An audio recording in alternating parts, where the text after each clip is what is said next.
எத்தனை பேர் இன்றைக்கு ஜெப வாழ்க்கையை தொடங்க போகிறீங்க? மீன் வயிற்றுக்குள்ள மாட்டினது போல எல்லாமே முடிந்தது என்று சொல்லி வாழ்ந்து கொண்டு இருக்கிற தேவ பிள்ளைகளே, உங்க வாழ்க்கையில தேவைப்படுகிறது ஒன்றே ஒன்றுதான், ஜெபம். கர்த்தரை நோக்கி விண்ணப்பம் பண்ண தொடங்குங்கள். அவர் உங்களுக்கு எட்டினதும் எட்டாததுமான பெரிய காரியங்களை செய்வார். ஜெபமே உங்களுக்கு ஜெயத்தை கொடுத்து கர்த்தர் உங்க வாழ்க்கையில அற்புதத்தை செய்து ஆசீர்வதித்து உயர்த்துவார்.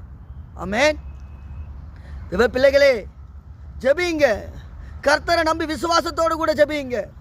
ஜெபிக்கிறவனுக்கு கர்த்தர் எப்போது பக்கபலமாய் பக்கத்துணையாய் இருந்து ஆசீர்வாதத்தை கொடுத்து உயர்த்த வல்லவர் என்பதை சொல்லி, நீங்களும் தேவனாகிய கர்த்தருடைய நாமத்தை உயர்த்துகிற தேவ ஜனமே, கர்த்தரை நம்பி விசுவாசத்தோடு கூட வாழ்ந்து கொண்டிருக்கிற தேவ பிள்ளைகளே, ஜெபத்தை மறக்காது இருக்கிற ஒரு வாழ்க்கையே ஜெயத்தை கொடுக்கிற வாழ்க்கை. ஆமென். இனிமே காலையில் எழுந்த உடனே ஜெபம் பண்ணுங்க. எந்த இடத்துல போனால் சமைக்கும் போதும் ஜெபம் பண்ணுங்க, வேலைக்கு போகும் போதும் ஜெபம்